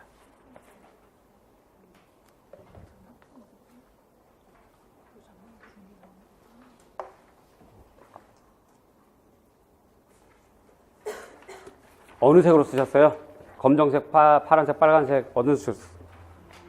녹색으로 쓰셨어요? 그치, 이렇게 웃자고. 4번, 한국미술사. 도자공예 이면서 한국미술사 쪽에 해당하는 건데, 얘는 뭐 내용이 워낙 간단한 것 같아요. 일단 기법은 분청, 담금. 선생님, 저는 이거 뒤집어 썼는데 그게 더 맞아요. 당금 분청해도 된다 이 말이지. 귀할 분청해도 되는 거고, 분청 귀할해도 되는 거고, 상관없어요. 그 다음에 분청을 빼도 되죠. 왜 그러냐면 문제에 다음 가 나는 조선시대 분청 사기다 라고 돼 있잖아요. 앞에 써 있기 때문에 분청 빼도 상관없어요. 이해 가죠? 그래도 귀할, 담금 혹은 덤벙 이렇게 됩니다. 자, 그 다음에 이제 분청, 분장 방법인데, 덤벙은 백토를 탄 물에 그릇 굽다리를 잡고 거꾸로 담갔다 꺼내는 거예요. 자, 여기서 빼도 될 말. 빼도 될 말. 그릇 뭐 이런 거 안 해도 되고, 그러니까 거꾸로는 들어가야 되겠다 이 말이죠. 그죠? 무슨 말인지. 그래서 그 분장물에 거꾸로 담갔다 빼기 이렇게 써도 된단 말이에요. 쉽게 말을 풀어서 한글로 거꾸로 담갔다 빼기 이렇게 써도 핵심이 그거니까. 분장 방법이 뭐야? 분장 방법이 손으로 한 거야? 붓으로 한 거야? 아니면 각으로 한 거야? 이거거든 지금. 근데 얘는 그냥 자꾸 담갔다 뺐다 이 말이죠. 그러니까 그렇게 써도 하자가 없어요. 정답에는. 그 다음에 얘는 귀알, 돼지털, 말총 뭐 이거 사실은 구분 안 해도 되고, 그 다음에 널쩍하게 묶고 널쩍하든 작든 뭐 상관없고 대체로 넉지에 묶으니까 넓은 붓에 백토를 얘는 묻혀서 표면에 바른 거, 붓질을 하는 거잖아요. 여기에 핵심 뭐야? 붓질. 붓질. 얘는 붓질. 얘는 그냥 담갔다 빼는 거. 이렇게 되는 거거든요. 그래서 여러분이 쓴 문장 중에서 꼭 요 문장이 아니어도 의미론적으로 맞으면 여기서 정답 된다 이 말이지, 내 말에. 어떻게 쓰셨어요? 어떻게 창작을 하셨나? 여기 문학과 학생들 좀 얘기해 보세요. 응? 담가도 이게 천장에 있는 걸 담글 수가 없잖아요. 이해 가죠? 무슨 말인지. 천장에 있는 걸 이렇게 담글 수는 없잖아. 그러니까 거꾸로 담글 수밖에 없는 거거든. 그러니까 괜찮은 것 같아요. 굳이 거꾸로 아니어도. 근데 이제 이렇게 되면 어떻게 되냐면, 그릇을 통째로 이렇게 집어넣으면 두 손을 집어넣어서 폭 다 담궈야 되잖아. 그러니까 고기만 잡으려니까 거꾸로 하게 되는데, 제 생각에는 거꾸로의 핵심보다는 담갔다 빼는 방법이 더 중요한 핵심인 것 같아. 분장 방법이. 제 의도를 아시겠죠? 그릇이 이렇게 있어요. 그릇이 있는데 얘를 백토에 폭 던져버려도 되잖아. 그지? 그랬다가 손 망치던 해서 이렇게 꺼내도 되는데, 얘는 모양이 위에만 묻어 있으니까 위에가 묻히려고 처음부터 의도했다면 자꾸 거꾸로 담고 빼는 거라서, 이 거꾸로의 핵심이 있는 게 아니라 분장물에 어떻게 분장했니? 그냥 물에 그냥 직접 묻힌 거잖아, 이렇게. 그래서 여기에는 그렇게 신경 안 써도 되지 않을까 싶은데, 제 사견이고 출제위원들은 어떻게 했을지 모르겠고, 요 문장은 이제 문헌상, 사전상 이러고, 요거는 직접 칠하는 거.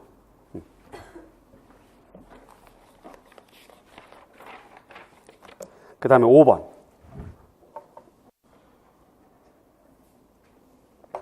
얘는 김한계 선생님 작품인데 그 작품을 몰라도 밑에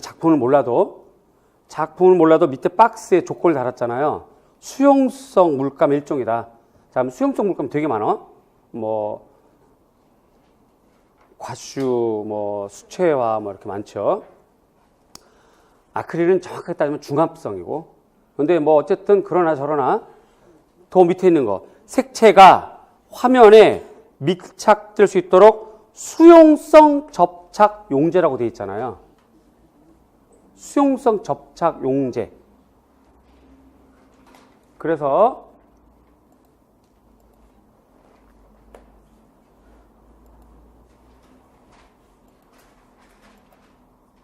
이게 이제 조형론에 해당되고 매체로 구분되는데 이거 핵심 정리 때 풀었던 것 같아. 핵심 정리 1번이더라고. 7월달 주제, 7, 8월달 주제별 핵심 정리 우리 했었잖아요. 그거. 꼭 1번 문제, 벤시안 문제랑 이렇게 해서 있었던 것 같더라고. 문제 뒤져보니까. 근데 이제 요거 정답이, 자, 채색존의 명칭 과슈입니다. 과슈. 과슈로 예뻐. 과슈로 해도 괜찮아요. 자, 색채를 종이에 밀착될 수 있도록 해주는 아라비아 고무액, 젤라틴, 텍스틴이 포함된 것이기 때문에 과슈예요. 자, 여기부터 보겠습니다. 참고. 아크릴 폴리머 에멀전, 좀 무슨 말인지 아시죠? 아크릴 칼라는 화구용일 경우 에멀전형이 기름 성분이 많이 포함된 재료입니다.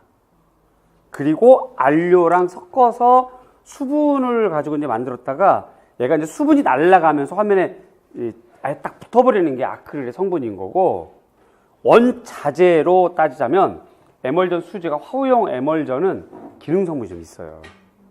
그러니까 그 문제 박스의 조건이 수용성 접착 용제라고 되어 있잖아. 그거는 요겁니다. 요거 위에 거. 그래서 구하슈고요. 자, 구하슈의 차이점, 특징이죠. 투명 수채화의 차이점이자 구하슈의 특징이 되겠죠. 첫 번째는 포스터 컬러에 비해서 내광성, 내구성이 우수한 거. 그 다음에 불투명성이죠. 왜 그러냐면 얘 문제가 뭐라고 돼 있어? 투명 수채화와의 차이점이라고 그랬잖아. 그러니까 투명 수채화랑 비교해야 되겠죠. 쓸 때 투명 수채화랑 비교해서 써야 되는 거기 때문에 둘째 불투명성이다. 여기 딱 적어주는 게 좋겠고, 세 번째는 두껍게 덧칠이 가능하거나 어두운 색 위에 밝은 색을 칠해서 유화 기분을 낼 수 있다는 것이 요거의 장점이 됩니다. 요 문장 그대로 그때 주제별 문제 정답이 있었던 것 같은데, 요걸 학생들이 요거랑 아크릴이랑 많이 이렇게 혼돈하고, 어느 쪽으로 갈까? 이거 막 이렇게 하지 않았을까 싶어요. 결국은 지금 얘는 뭐냐? 수용성 접착 용제라는 거를 꼼꼼하게 읽고 풀어야 되거나 아니면 공부를 이렇게 디테일하게 여태까지 과슈, 아크릴라고 했지만 이제 그러면 안 되고, 과슈는 젤라틴, 텍스틸 이런 것까지, 그 다음에 아크릴은 이렇게 에멀전, 뭐 수지가 뭐 유형이 뭐 어떻게 이런 것까지는 알아야 된다는 얘기거든요. 그래서 우리가 이 강의를 첫 할 때 말씀드렸었지만 1년으로 합격하는 게 점점 어려워지는 시기가 다가온 것 아닌가 생각이 들고, 오히려 여러분들이 이제 생각이 짧다 보면 뭐 이런 거 뭐 이제 뭐 혼자 공부 되겠네라고 할 텐데 이렇게 될까 이거? 좀 그건 아닌 것 같은데. 그렇지? 그 다음에 또 내년에 교육학이 어떻게 나올지 모르잖아. 하여튼 시험이라는 게 그러면 예를 들어서 누진세, 국가는 누진세도 그렇게 많이 받다 먹더니만 학생들한테 누진 점수를 안 줘. 예를 들어 1년 공부하고 그래서 올해 시험 봤는데 요만큼 점수 있어. 내년 공부를 해서 요걸 일단 기본적으로 지켜주고 이렇게 업데이트 해주면 얼마나 좋아요. 그치? 근데 그런 거 안 하고 깡그리 무시하고 새로 봐야 되니까 정말 공부 2년, 3년, 4년 막 했던 사람들은 정말 억울하고 화나고 화풀이할 대상이 없는 거야, 이제. 울고 싶은데 누가 뺨 때려주지 않나, 막 이런 입장처럼 막 그냥 정말 어이없는 시험이 되는 거잖아요. 공부를 했으면 한 만큼의 효과가 있어야 되는 시험인데 그렇지 않아, 막. 이렇게 돼버리면 뭐 어떻게 해, 이거? 새빠지게 1년 공부했는데. 그래서 참 정말 속상해. 그런 거 보면 저도 같이 많이 속상합니다. 공부를 많이 했거나 공부를 많이 했는데 이런 문제하고 다른 방향으로 공부한 사람들은 정말 억울해지잖아요, 또. 그렇죠? 그래서 속상합니다. 자, 좀 진정하고 공부는 그림은 몰라도 됐다는 거. 물론 알면 더 쉬웠겠지만 몰라도 됐다는 거. 그다음 두 번째는 박스 안에 문장을 꼼꼼하게 읽을 때 재료의 특성까지 확인 봐야 된다는 거였고요. 다음 6번 문제가 미규론인데 미규론이 좀 많이 나왔어요. 그다음에 그 학자와 사상 쪽인데 허버트 리드일 것이다 라고 했었는데 허버트 리드 역시 그렇고 그다음에 이제 다뤘던 부분들이 있고 그다음에 자, 리드가 주장한 자유표현이란 그 치젝하고는 조금 달라요. 치젝에게 영향을 받은 건데 치젝하고는 조금 다릅니다. 그래서 아동의 유의적 표현 활동, 순수한 내적 표현 욕구의 산출 이렇게 되어 있습니다. 그런데 뭐 이것이 번역한 거라서 그럼 여러분들이 뭐라고 썼을까? 작문은 어떻게 하셨어요? 거의 미술관인지 국어관인지 구분이 안 되게 작문하셨으니까요. 뭐라고 하셨어요? 이거? 내가 물어보네. 예?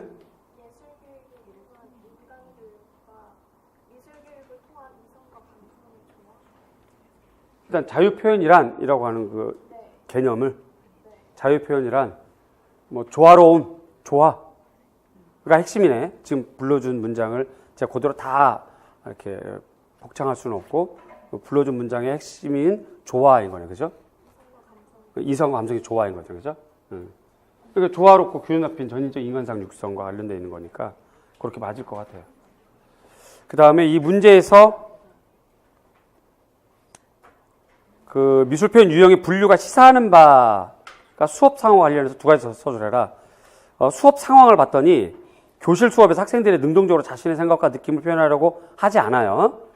뭔가 이렇게 눌려있거나 주입한 대로 하려는 것처럼 느껴지죠. 거기만 읽어봐도. 그 다음에 교사는 다양한 학생들의 특성을 이해 못했어요. 획일적 방법으로 지도를 했어요. 그러니까 우리가 역으로 보자면 획일적으로 방법으로 지도해버리니까 애들이 눌려있고 그래서 주입한 방법으로 좀 하고 있는 상황이잖아요. 그렇게 되는 건데 그래서 아동 그 개개인의 특질과 개성, 환경에 의해서 영향을 받는다는 게 시사점이야. 아동 각자가 다르다는 거죠. 아동 각자 다르다. 요건 이제 간단하게만 이렇게 적었는데 이것도 여러분들이 생각한 것이 정답일 것 같아요. 대체로 일반적으로 많이 쓴 정답이 시사점 어떻게 적으셨어요?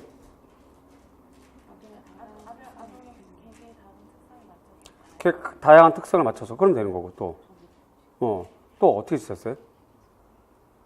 특성이 서로 다르다. 특성을 살리자. 아동의 개성을 살리자. 미술은 그래야 된다. 주입보다는 아동 중심해야 된다. 뭐 이러한 장면으로 시사점을 적으면 될 것 같아요. 결국 이제 분류 유형 자체가 허버트 리드도 그 예술 통한 교육이라고 하는 두꺼운 책에서 아주 길게 한 30여 페이지 서술했는데 그래서 핵심 뭐야라 계속 내가 물어보면서 읽어봤거든요. 근데 약간 좀 이렇게 철학가이자 사상가라서 말이 좀 길어. 근데 한마디로 시사점은 아동은 유형이 다르다. 환경과 맥락이 다르다. 개성이 다르다. 거기에 맞춰서 가르치자는 얘기지. 너무 지적인 것도 안 되고 너무 감정적인 것도 안 되고 조화로운 것이 미술교육의 통합교육으로서 필요하다는 거야. 그게 시사점. 여긴 더 없지만. 그 다음에 교사 역할은 유형이나 태도에 대해서 모든 종류의 일을 인식하고 아동을 생내, 오타 아닙니다. 그러니까 생체적인 것에서 따라오는 생내적인 특질에 따라 장려 지도해야 된다. 뭐 이렇게 되는 거죠. 그러니까 아동에 맞춰서 지도해라. 아동의 특성에 맞춰서 지도해라. 이런 얘기예요, 결국.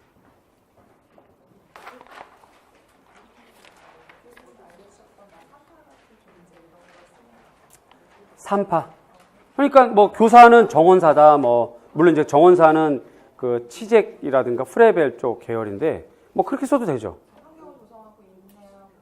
인내하고 환경을 조성하고 기다려주고 그것도 다 정답이죠. 네.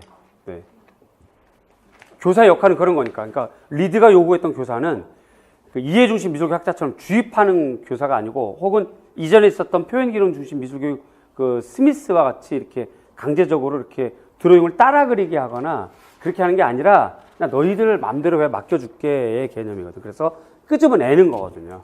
일종의 철학적으로 얘기하면 산파 역할을 하는 거니까 그걸 요구하는 거라서 그거 전부 다 정답일 거예요. 그래서 아마 유사답안은 이게 제일 길 것 같아요. 그거 다 점수 똑같이 점수를 줘야 되는 거니까.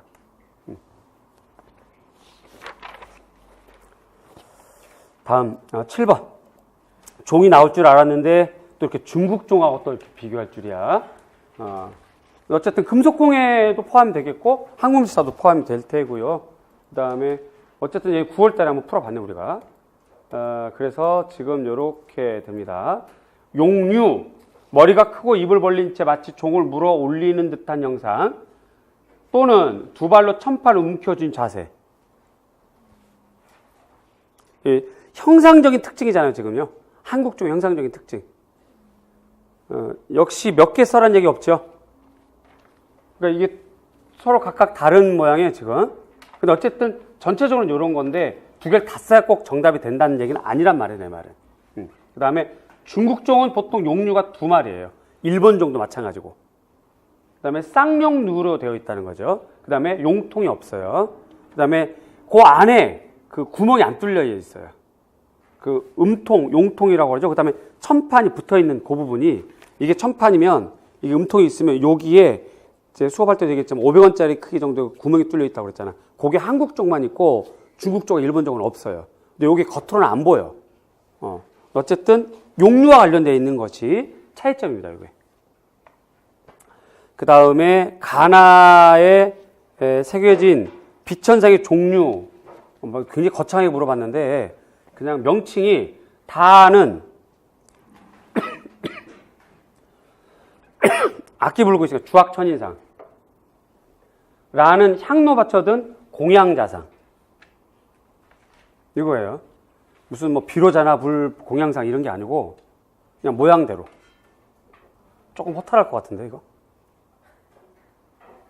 그 다음에 고려시대 범죄에서 비천상 대신에 새롭게 나타난 도상이 초기와 중기에 걸쳐 있는 건데, 비천상은 삼존상이 등장합니다. 삼존상. 그 다음에 대표적인 케이스가 통화 28년 천황사 명종이 바로 그 부분이 되겠어요. 요거까지는 안 써도 되고, 요건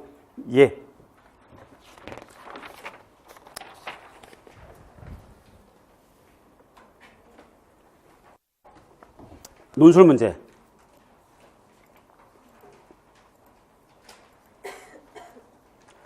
논술 문제를 우리가 많이 풀어봤던 문제였어요. 그래서 참 다행인 것 같아. 그나마 그래도. 그래서 니은의 관점, 비고츠키 사회적 구성주의 관점에서 푸는 거고, 대화중심 감사법, 그 다음에 교사의 의도, 이런 건데 아마 여기서 제일 어려웠던 것이 교사의 의도를 딱 떨어지게 쓰기보다는 느낌으로 쓰지 않았을까, 여러분들이? 그치? 그동안에 누적된 공부의 양으로. 그런데 그 방향이 맞아요. 그런데 맞아요. 자, 이제 논술이라서 문장이 좀 깁니다. 여러 면 화면이 좀 있는데, 일단 예술작품에 대한 향수이론이 작가와 작품 중심 지향이었기에 감상교육의 목적이나 방법상의 문제점이 있었다. 이에 대한 대안으로 제시된 이론이 수용력이다. 이거 뭐 한 걸까? 서론 제시한 거예요. 자, 교사 방법 및 유의사항은 기록되어 있는 거 그대로 쓰면 됩니다. 그래서 형성된 반응을 질의, 응답, 발표, 토의 뭐 이렇게 해가지고 명료하도록 지도한다로 되어 있으면 됩니다. 이렇게. 여기까지 됐고. 다음 수용미학은 67년 야우스가 제시한 작품과 독자 간의 대화 역사로 시작되었다. 이걸로 서론을 써도 되는 거고요. 이거 없어도 되고. 문장 길면 이거 없어도 되고. 그 다음에 전통적인 방법을 비판하고, 독자 중심이 핵심이죠, 이게. 독자나 감상자 중심의 연구 방법을 제시한 것인데, 작품의 이해나 평가를 작가와 작품이 아니라, 그죠? 작가와 작품보다는 텍스트와 감상자의 관계를 중요시한 거예요. 자, 그래서 작가는 이라고 되어 있는데, 잠깐만, 요거 문장이 여러 번하고 좀 다른 거네, 그죠? 화면이 좀 다르네. 여기는 없는데? 있어요? 어쨌든 작가는 미술작품과 감상자와의 역동적 상호작용에 의해서 재생산된 것이다라고 인식을 해야 돼, 작가가. 그러니까 자기 작품을 만들었지만 그걸로 완결된 것이다 생각하면 안 되고, 자기 작품이 감상자와 역동적 상호작용으로 재생된다라고 인식하고, 자기 의도를 조형화해서 수용자에게 전달하는 역할인 거지, 자기가 엘리트야라고 하는 의식은 버려야 된다는 거죠. 한마디로 작가 중심 사고는 버려야 된다, 이렇게 쓰시면 돼요. 다음, 비고츠키는 사회문화적 인지주의 입장인 거죠. 그래서 학습은 지식의 추상적인 영역들이 아닌 일, 우리가 하는 일, 직업, 사회가 직면한 문제와 같은 사회적 목적을 중심으로 조직된다. 따라서 학습은 문화다라는 거죠. 학습은 문화다. 학습은 문화하다. 그 다음에 지식이에요. 지식이, 죄송합니다. 지식이 풍부한 성인 혹은 작가들이 제공하는 스캐폴딩에서 촉진된다. 이게 비고츠키 관점. 자, 그래서 예술작품은 다의성을 지닌다는 거예요. 다의성을 지닌다. 그래서 예술작품은 다의적이기 때문에 독자를 향해 끊임없이 새로운 질문을 제기하고 이로써 독자의 기대 지평을 변화시킬 수 있다의 관점이고, 또 미술작품의 의미는 학생의 의지와 상호작용하는 데에서 재생산, 구축돼야 된다는 거지. 한마디로 요거의 핵심이 뭐야? 작품은 감상자와 상호작용한다. 그러면서 의미가 재생산된다, 이런 얘기죠.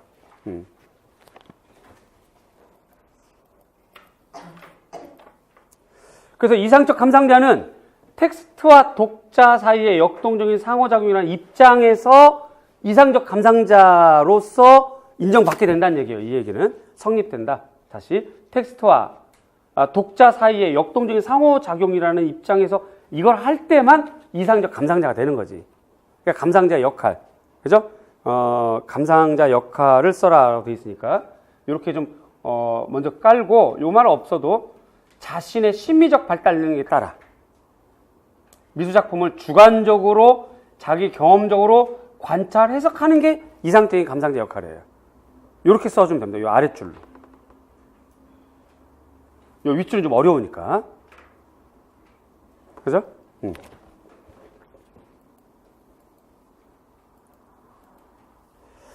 자, 대화중심 감상법에서의 특징은 뭐냐면, 미술품에 대한 지식과 해석을 일방적으로 전수하는 것이 아니고 감상자와 대화를 조직하는 거야. 교류하는 거지. 그러니까 일방적인 전수의 대화가 아니라 서로 상호작용하려는 특징이 있다는 거죠. 그게 핵심이에요. 요즘 네 줄의 핵심은. 요 문장 그대로 안 써도 되는데, 요 네 줄에서 핵심은 대화가 일방적으로 이렇게 전달이 목적이 아니라 서로 교류하는데, 상호작용하는데 목적이 있다. 요게 특징이라는 거야. 또 대화하는 가운데 자기 주장의 근거를 보다 적절한 어휘를 동원하게 되죠. 그러니까 문장력과 독해력이 향상되는 거죠. 그러니까 일반적인 대화하고는 다른 특징이 있는 거예요. 남하고 교류, 상호작용을 하려면 자기 속에 있는 것을 끄집어내야 되니까 일반적인 대화하고는 다르다는 거예요, 특징이. 그 다음에 타인의 사고방법에 대해서 그 타당성에 대한 비판적 사고력도 키우게 되죠. 이 대화중심 감상법에서의 대화는. 자신이 주체적으로 탐구하고 자기 나름으로 작품의 의미를 생산해 나가는 것. 자, 이렇게 전체가 대화의 특징인데, 요 중에서 그 핵심을 여러분들이 꼭 잡아서 적으면 돼요. 한마디로 지식 전달의 목적이 있는 대화가 아니고 교류하는 데 목적이 있는 대화이다. 자신의 생각을 자기 주도적으로 끄집어내는 대화이다. 뭐 이렇게 쓰면 되는 거예요. 여러분이 쓴 거 잘 기록해 보세요. 그 다음에 배경적 사상은 열려진 작품관, 예술작품의 의미는 의미 내재적 작품관이 아니라, 그러니까 작품은 진리가 내재되어 있어라고 한 내재적 작품관이 아니라 작품과 감상자의 상호작용이 생긴다는 거고요. 요 문장은 안 써도 됩니다. 참고로 제가 올려드린 거고요. 그래서 교사의 의도는 열린 질문이에요. 열린 질문해야 되는 거야. 그래서 감상자의, 요거는 여러분들이 2차 디베이트 할 때도 참고를 하시면 좋겠네. 그래서 감상에 관한 자신의 생각을 정리하고 다른 사람과 토론하게 하는 게 교사의 의도예요. 또 관찰에 의한 발견, 사고, 언어한 표현을 하도록 하는 게 교사의 의도야. 특별히 그 리을에 해당하는 작품 안에서 어떤 일이 일어나고 있나요? 라고 물어보는 이 질문은 분석적 질문이 됩니다. 이거는. 자, 그런데 리을, 미음 질문에 담긴 교사의 의도를 순서대로 서술하라고 돼 있잖아요. 이 교사의 질문의 종류가 뭐냐는 물어본 건 아니지. 그래서 지금 선생님처럼 분석적 질문이다 이걸 안 써도 된다 이 말이에요. 아시겠죠? 이건 안 써도 되는 거야. 문제는 없어요.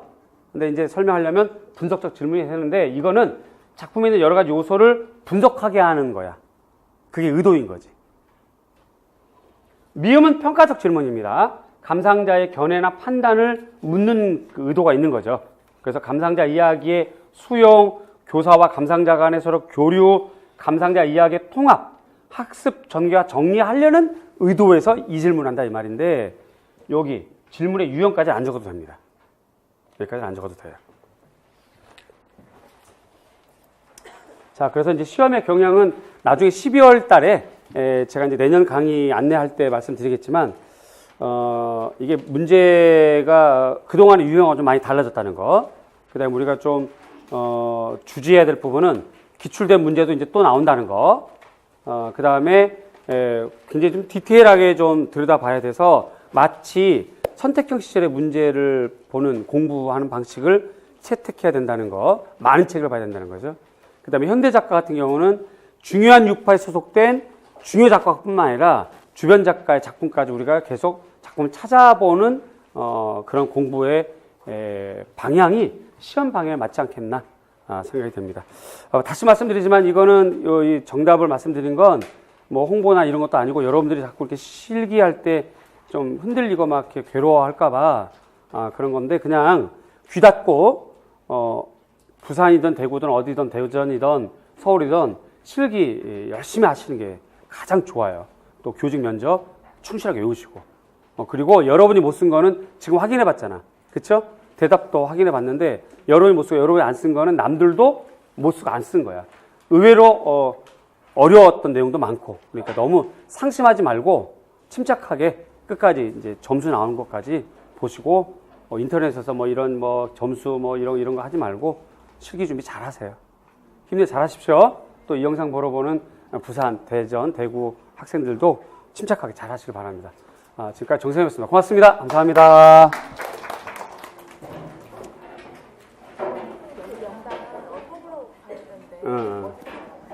밑에 1층.